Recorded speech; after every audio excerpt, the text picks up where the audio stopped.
And at OpenAI, we held and we always hold the line, even when it slows us down, because one exceptional hire is better than 3 average hires. And exceptional people tend to know other exceptional people that they can refer in. Hiring mistakes early on are incredibly costly. A mishire can cost over $1 million. And this is because if you think about it, it takes time to hire them, time to ramp them, time to get them in front of the customers, and then probably not close deals. And then you have to start all over again to hire. So let's look at some of the common hiring pitfalls that lead to mishires. The first one that I recommend is avoid the logo trap. Don't confuse a big company brand with startup readiness. You need to understand if they were at a big company, what did they do? Hey everybody, SaaStr AI is coming to London December 2nd and 3rd. It's Christmas with SaaStr, and thousands of the best in AI and B2B will be there. The biggest names, the best networkings, and most importantly, the best playbooks to scaling in AI and SaaS. Early adopter tickets are selling like hotcakes. Use my code JASON20POD for exclusive savings. Get your tickets now at podcast.saastrlondon.com or just use JASON20POD at checkout.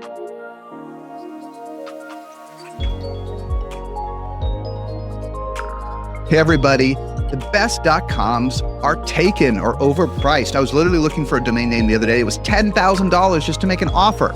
So you settle on a workaround domain for your website.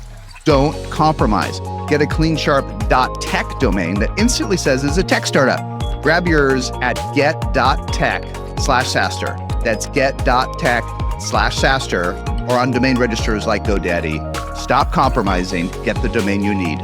.tech. Please welcome GTM Leadership, OpenAI, Maggie Hott.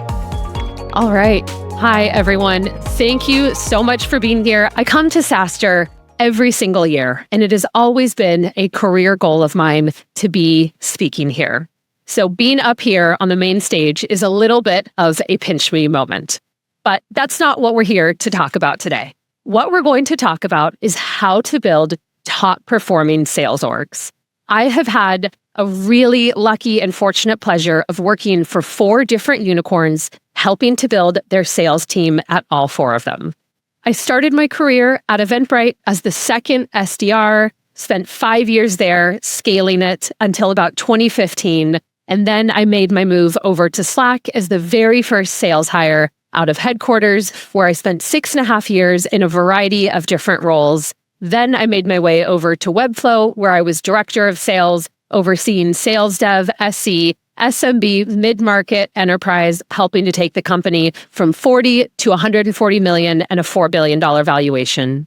A couple years ago, I made my way over to OpenAI. They hired me on to help build out ChatGPT Enterprise. So what I am going to do today is to take as many of the lessons that I have learned from scaling these companies over the past 15 years and distill them into a tactical playbook for you. My side hustle is that I run a small venture fund alongside 7 other amazing women, and we have collectively invested in over 30 founders, and these are some of the top founders of this next decade. So I'm also going to take all of the lessons that we've been learning from mentoring and coaching them and distill them. So this entire talk is meant to be no theory, but all tactical. We'll cover 4 key areas. The first one, hiring. How do you build your A team? The second one, how do you build teams that thrive? So you've got your A team, but how do you create alignment and accountability? Then we'll move into scaling. Scaling is one of the hardest things that a company can do when they're going through hypergrowth. So we're going to look at some sustainable growth strategies. And then finally, we're going to wrap it up with a rapid fire playbook of some of the most common mistakes that I see founders making as they build out their companies. I'm excited to jump in. You'll be able to take all of these takeaways immediately. And a small disclaimer, these are my personal views, not those of OpenAI's. Let's jump in on how to build the right team, as fewer things matter more.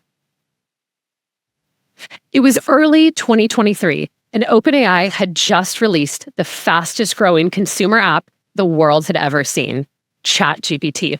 We were about 250 people, and we had reached a pivotal moment. We had to scale quickly. We had to end the year at somewhere close to 1,000 people. And this wasn't just growth for growth's sake. We needed to meet the demands of our market, and quite frankly, we needed to service our customers. Sam often says that hiring is the highest leverage thing that you can do, and great companies will always have great people. But for us, it wasn't just about finding the great people, it was about finding and hiring the right people. So let's look at 3 key principles that we follow at OpenAI as we hire. The first is to hire for clear, measurable objectives. A mission alone isn't enough. You need people who can explain exactly how their work and their skills will help you achieve that mission.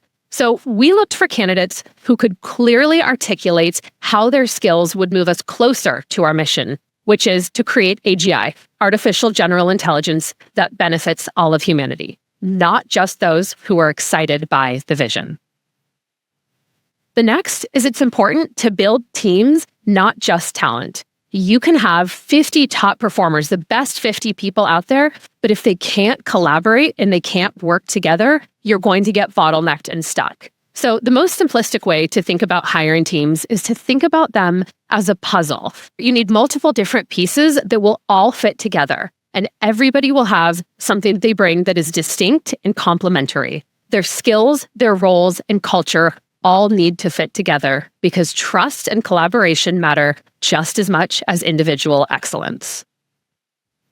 And then finally, and maybe most importantly, and one of the hardest things to do, especially in hypergrowth, is maintain a high bar. When you are growing fast, I know it's tempting to compromise. I know it's painful because you just need a body in that seat. Sometimes it feels like a warm body would be the best and quickest possible outcome. That is not the case. And at OpenAI, we held and we always hold the line, even when it slows us down, because 1 exceptional hire is better than 3 average hires, and exceptional people tend to know other exceptional people that they can refer in. So these 3 principles help to scale with clarity and conviction. So let's shift gears a bit. Let's get right into the tactical and what I think will probably matter to many of you, go-to-market hiring. Hiring mistakes early on are incredibly costly. A mishire can cost over $1 million.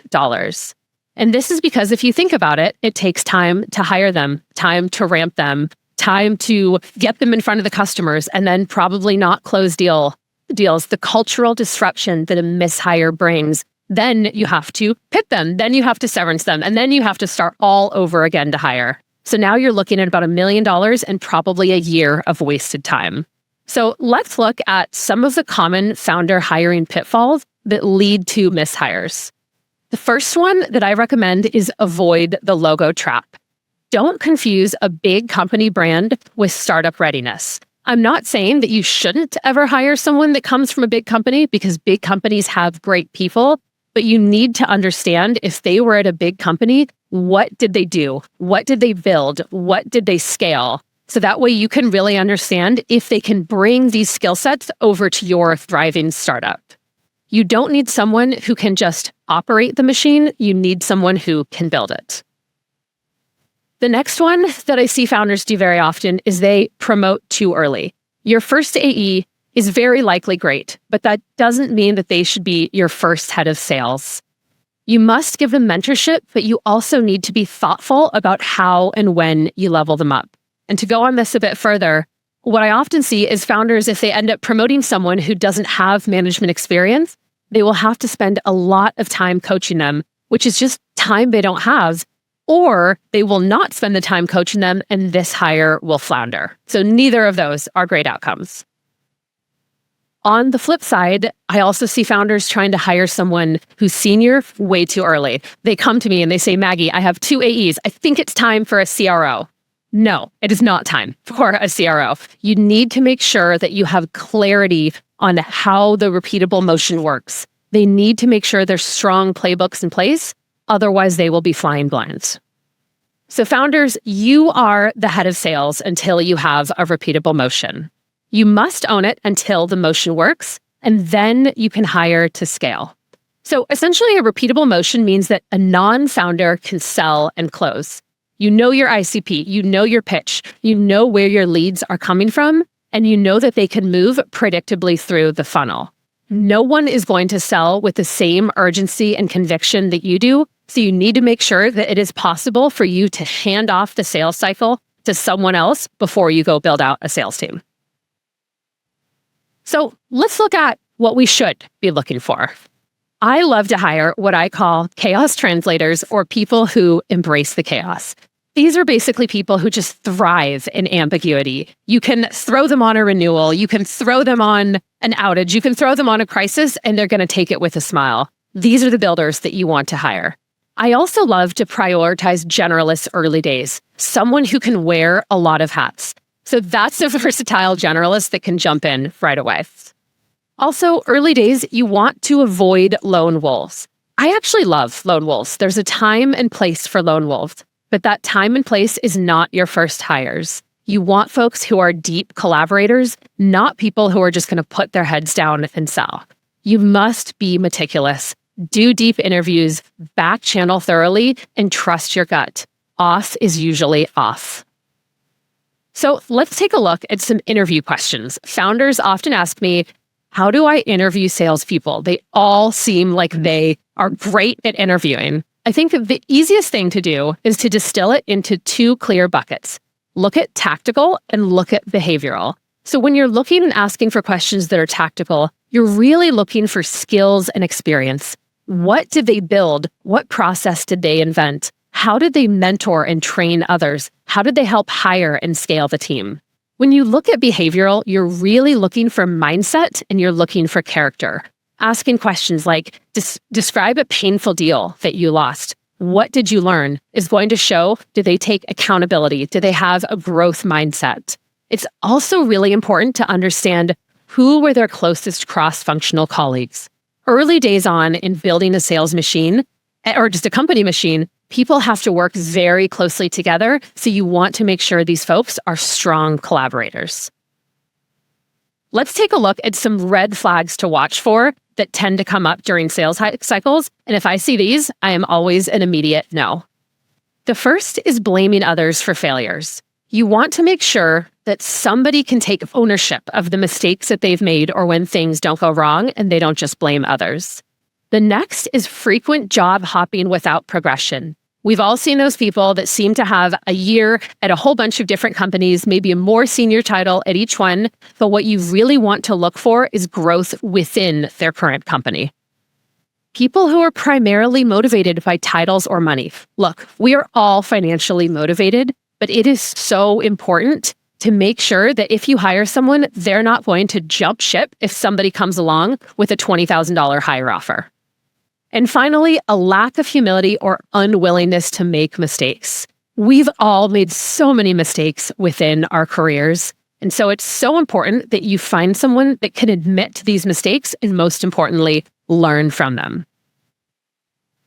Early hiring is high stakes. Hire mission and objective aligned talent, folks that have the skills to get you to where you want to go.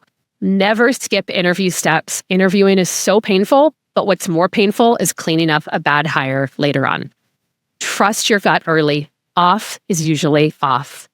Act quickly on mistakes. You will make hiring mistakes. It's just part of the game. But the best and kindest thing you could do for yourself, your candidate, and your company is to move fast on that person.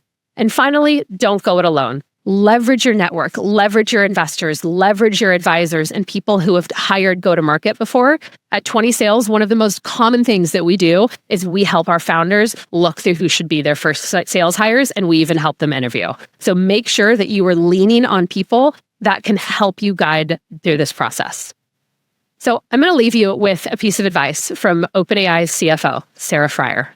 She fundamentally believes that if you get the right people and you really let them fly, and that involves giving them a lot of autonomy, encouragement, and tough love, then the A team with the B idea will always beat the B team with the A idea. I hope this section helps you build your A team. So let's take a look at how to build teams that thrive. You've hired the right team. You've got your A players. Now let's talk about how do you set them up to succeed. It was March 2015. I walk in the doors at Slack, first sales hire out of headquarters. ready to jump in. Slack has just become a Silicon Valley darling. We're about 50-ish people at the company. I walk in and all of a sudden the tension in the room is very obvious. It feels off. It feels weird. My then boss pulls me into a conference room and says, I have bad news. Slack was hacked and it could be crippling for the company. That afternoon, Stuart stood up on a desk. Again, remember, we're like one small room. And he addressed the whole company. And he says, this is going to be challenging. This is going to be tough. But we will make it through this. But it is going to take hard work from every single one of you. The trust and respect that the employees had in Stuart was so clear. And this was really the first time in my career that I had seen what it looks like to have a culture of accountability. So fast forward 4 days later, and we decided to let the world know about this hack. And they put me on the phones for every single person who was hacked, basically got an email that said, really sorry you were hacked, call this phone number. So that was me on day 4. It was trial by fire at the very best. The lesson here is that alignment isn't tested in the good times, it's revealed in the hard ones. And I bet most of you probably don't remember this breach. But what stuck with me wasn't the crisis, it was how the team responded. This moment reinforced 3 powerful lessons. The first is that authentic leadership matters. People follow leaders that they trust, especially in moments of uncertainty. Culture is your strongest defense. A unified culture will empower teams to navigate even the toughest challenges and emerge stronger. And finally, alignment drives outcomes. When teams rally around shared goals and values, they move faster and they deliver more. So with these 3 things in mind, let's get practical. How do you actually build alignment, accountability, and speed into your day-to-day?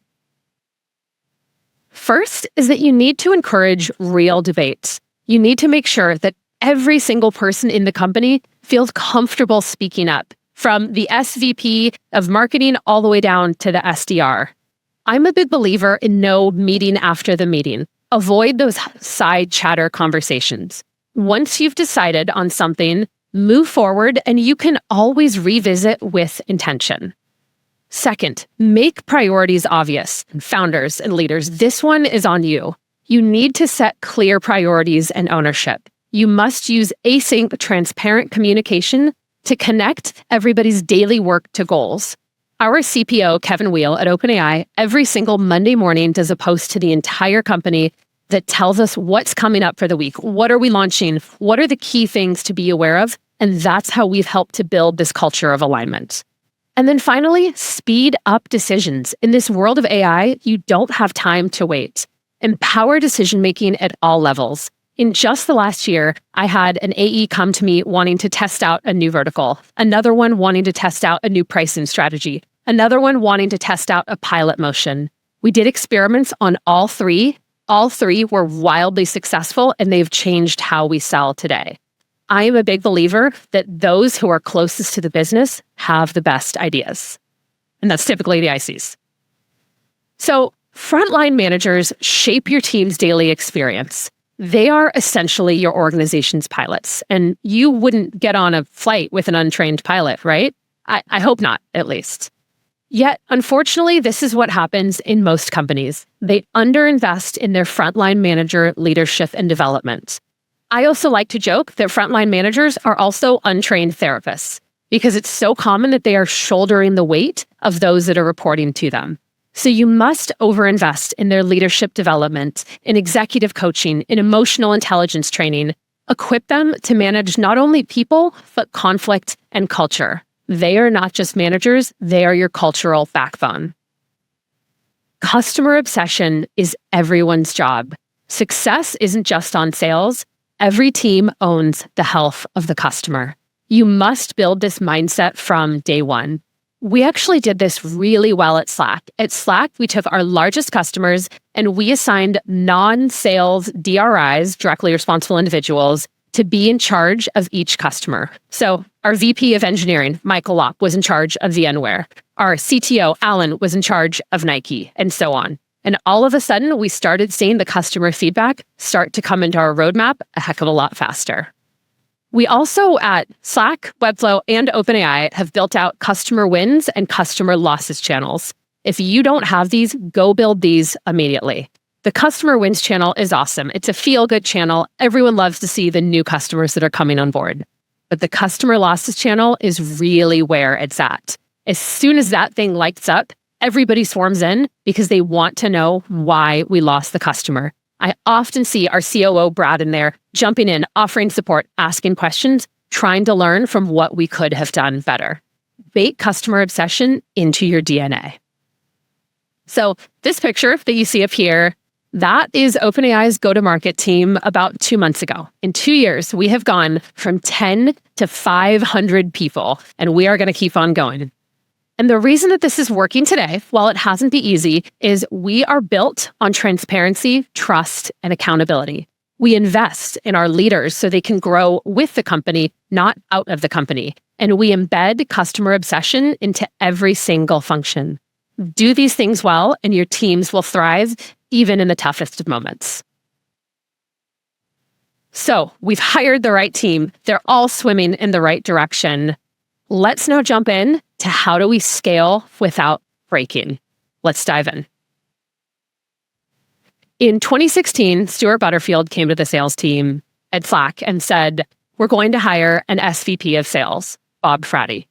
Many of us, myself included, raised our eyebrows, and we wondered why a thriving startup needed a hotshot corporate executive. We were completely wrong. Bob came in, he brought structure, he built scalable systems, he helped convince and teach our executive leadership why enterprise and sales mattered. He brought in seasoned judgment because he had seen the movie before by scaling Salesforce. And he mentored and elevated internal talent. He didn't just replace us. The result of this is Slack grew from 50 million to $1 billion. We went public, and then we had an outcome of a $27 billion acquisition by Salesforce, one of the largest acquisitions to date. And I honestly shudder to think what life would have been like without Bob. Without his external expertise, we probably would have played it too safe. We would have stayed a modest growing consumer app, and we probably would have never been the enterprise powerhouse that we became. The lesson here is that sustainable growth comes from internal momentum and external perspective. And this is why, for founders and senior leaders, it is so important to give away your Legos. Giving away your Legos, which is one of my favorite terms, it's coined by Molly Graham, essentially means to hand off parts of your job or your full job as you scale. At OpenAI, we've done this really well. In just the last year, Sam has brought in a new chief product officer, Kevin, a new CEO of applications just announced last week, Fiji, and an amazing CFO, Sarah Fryer. And what this does is it unlocks bigger impact. Rather than the CEO managing everything, they're able to give away parts of their job to these seasoned leaders who can run it wholly. This is all about scaling impact, not about losing control. You must build repeatable systems and then hire someone who can elevate them. And I've got 2 tips for giving away your Legos and how to think about this. The first is you must give them away. This is not about loaning your Legos. You cannot hire someone and then micromanage them. You have to give them away. And then secondly, the first Lego to give away should be the one that drains you the most. So let's say you've built that repeatable motion in sales, but it's draining you. Now hire on a head of sales or a CRO, and you can focus on other areas. This is how you grow and how you help the company grow. So we've just talked a lot about how great it is to bring in external executives, but it's also really important to talk about how to blend external and internal talent. Your internal talent is the people who got you here today. And let's be real, they know where the bones are buried. You don't want to lose your internal superstars. So you must balance both of them. Internal promotions create cultural continuity, loyalty, and retention. But when you are layering and bringing in external hires, it is important to be transparent. It's always going to be painful to be layered, no matter what. So share the why. Share why you're excited about this person and what you expect them to bring the company to help reduce the friction. And finally, prioritize clear career paths. Growth drives retention. I stayed at Slack for many years post-vesting because I saw a strong future ahead. Take care of your early believers because they are the ones that built your foundation. Help them grow with you and not out of the company. Companies rarely use compensation as a strategic lever, and I genuinely think it is one of the best things that you can do for motivation. And I'm going to give you some hot takes in this one. I believe the entire company should be on a bonus plan, not just the sales team. They should all be aligned to your core metrics and your North Stars. We did this at Slack. We put every single employee on a bonus plan, and we tied it to ARR and customer adoption. All of a sudden, the product team saw if they launched EKM, we could get, another X millions in revenue. And lo and behold, those features shipped a lot faster. It's important to rally everybody around the same goals. But let's say you're an early stage startup and maybe you don't have the funds to put everyone on a bonus plan. That's okay, but it means you really need to lean into recognition. Recognition matters. If you're a CEO and you see someone grinding late at night, send them a $50 DoorDash gift card as a thank you. That little amount of money is going to mean so much to this person that their CEO sees them and acknowledges them. For early sales teams, I am a big believer that you should always start them on full salary. We did this at Slack, Webflow, OpenAI, and I know many other greats have done it like Calendly, New Relic, and Airtable. I actually have a whole LinkedIn post on this from a few months ago that went a bit viral if you want more takes on this. But the main reason for this is you want the sales team to be acting in service of the company and the customer, not acting in what they need to do to be able to make the most money. Your early sales team is also effectively user researchers. Have them focused on building and scaling, not focused on their paycheck. It will emphasize strong foundations, mentorship, and great process. And if and when you do introduce in commissions, think about the behaviors that you want to drive. For example, at Slack, we wanted to drive new logo adoption. So we centered 75% of our comp plan on new logo versus existing customer upsells. And lo and behold, the tide shifted and we started seeing a lot of new logos come in. So use comp intentionally to drive the behaviors that you want to see. Sustainable scaling isn't about growth at all costs. It's about thoughtfully blending external and internal talent, those who have seen the movie before and those who have got you to where you're at today. It's about clearly defining career paths. Keep those people around and keep them growing. And it's about intentionally aligning incentives. Getting people to follow exactly the way that you want them to operate can often be dictated by compensation. So, this next and last section is intentionally punchy. It's a rapid fire set of the most common go-to-market mistakes that I see founders make or ask us about. Think of it as a practical checklist to help you avoid missteps and accelerate what's working. It was early 2023. OpenAI had hired me in to help build our ChatGPT enterprise go-to-market team from scratch. Our early team at OpenAI of our sales and go-to-market team was less than 10 people. No SDRs, no SCs, no CSMs, no sales ops, rev ops, marketing, enablement, and not even a working Salesforce instance. We had about 6 account directors and 1 technical success partner who they were all on fire, but they were focused on selling the API. And we had the hypothesis that ChatGPT would have a distinct buyer and a distinct sales motion different from our API. So we made a deliberate choice to build a dedicated go-to-market org from scratch. That approach gave us speed, clarity, and deep customer focus during a critical window. And it worked. OpenAI already had the fastest growing consumer application in history. And then this brand new team that we built, we believe, launched the fastest growing enterprise application in history. But despite this success, we saw an opportunity to go even further by evolving our structure. So earlier this year, we basically collapsed both of these orgs. We took 500 people, most people who had only been in the company for a few months, and we brought them into one single unified go-to-market org. Everyone had new roles, new workflows, new managers, and every single person had to learn a new product. They had to learn the opposite product they weren't selling.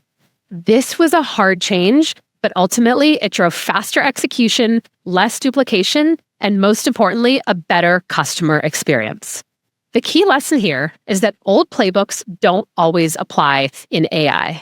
You need to design around orgs and product, not around legacy structures. So an example here might be, let's say you're releasing a new AI product at your company. An old way of doing it probably would have been teach and enable everybody how to sell it, and then everyone kind of bolts it on. Maybe the new way to do this might be create a small dedicated tiger team to really go focus and launch that product.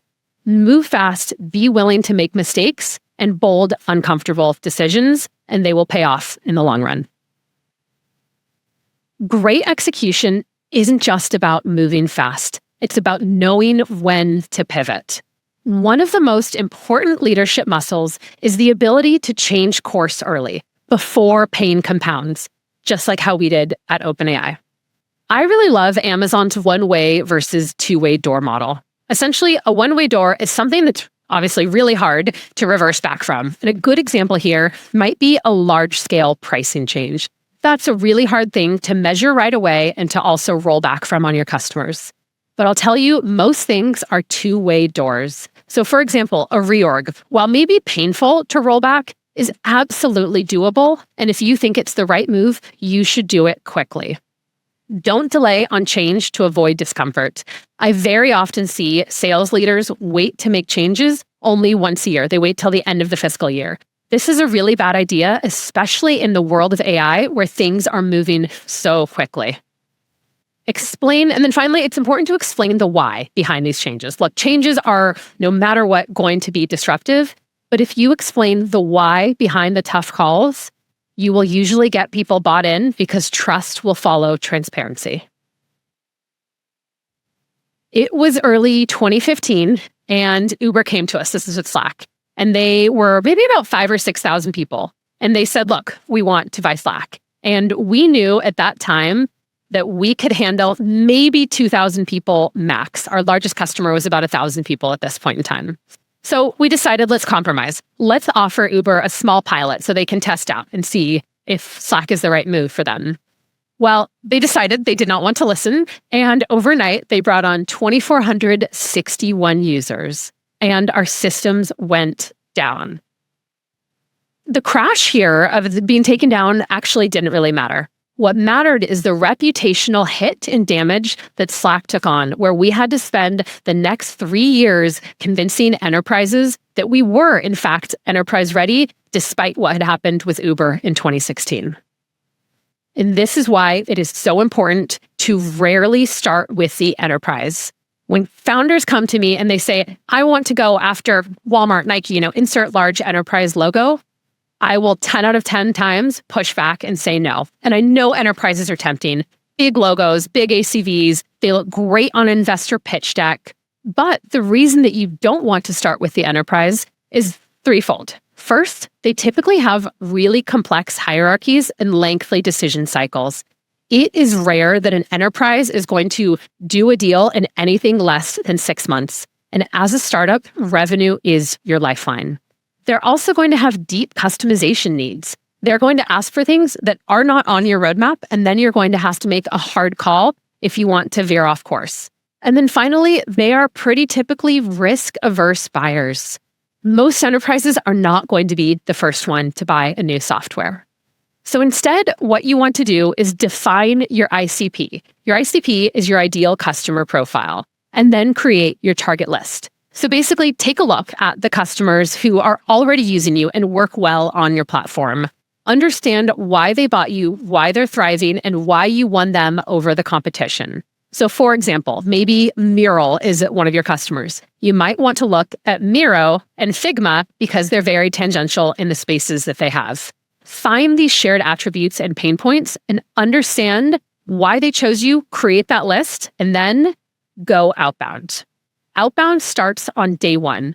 Once you have this ICP and target list, this is on you as the founder to start outbounding. You cannot outsource product market fit, and you need to know that you can sell outside of your investors or your warm referrals network.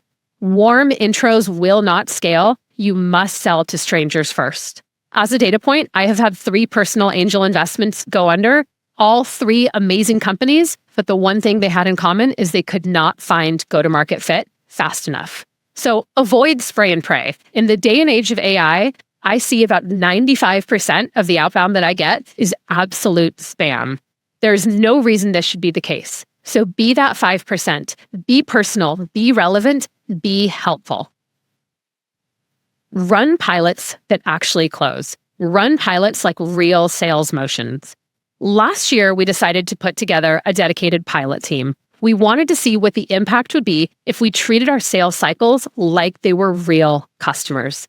And we found that by doing long, intensive pilots, our deal sizes went up by about 5x, which is pretty incredible.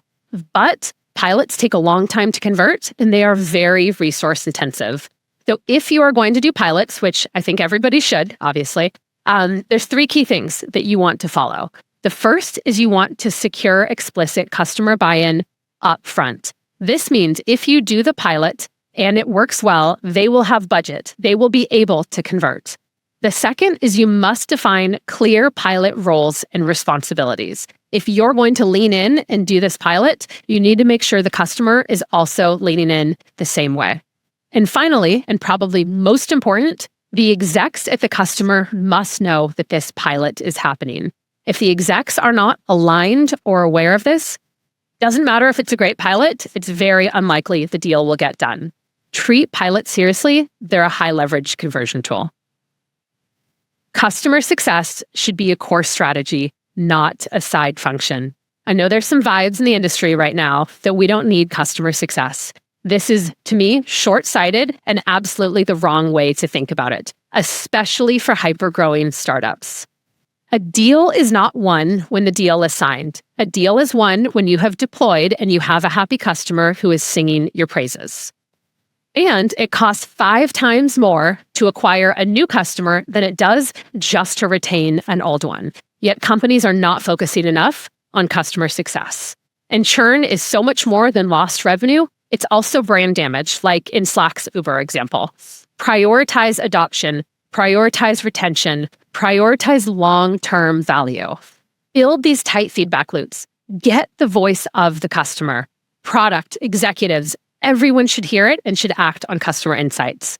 Obsess over customer success early, and this will compound. Which leads me into storytelling as a superpower. You must capture stories early. Nobody wants to be the first. Prospects want proof. They don't want promise. Get these customer wins, get the logo rights, get the case studies.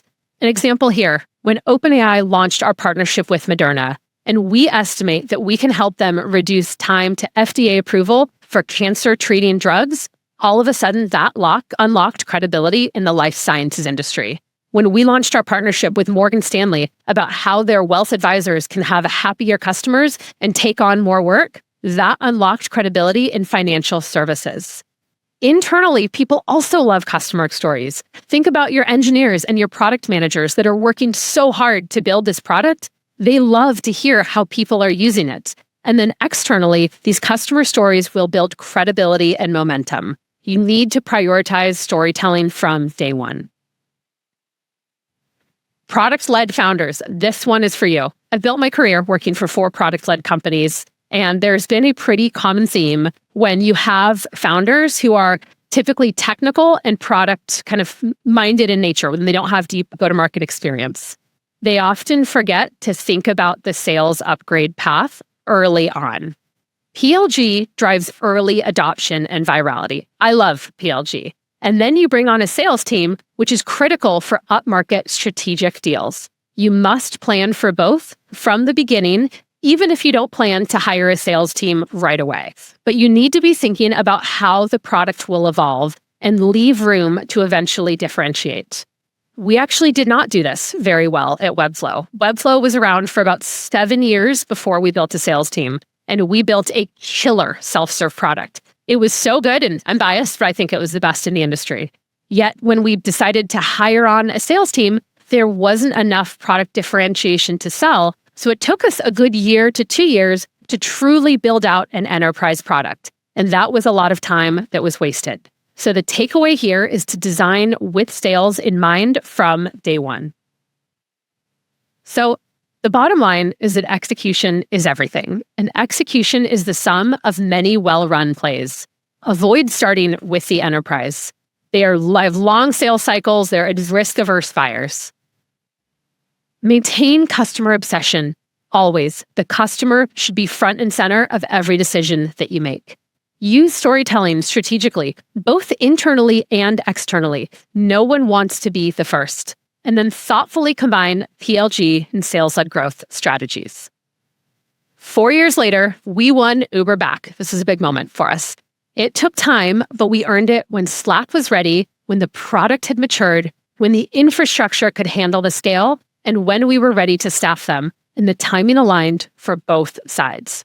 The right customer at the wrong time is still the wrong fit. Wait until you can truly deliver. So to wrap it up here, I just want to say thank you all for joining me for this. Thank you. When I set out to build this presentation, I was actually on a flight on my first mother-daughter trip with my 5-year-old Logan. And I sat down and I said, what do I wish someone would have told Maggie 10 years ago before I just went through all of this stuff? So I tried to distill as many lessons as I could. And if you can take away one thing to help you scale better or hire faster, I will consider this entire session a win. Have a great rest of your SaaStr, and I'll see you all soon.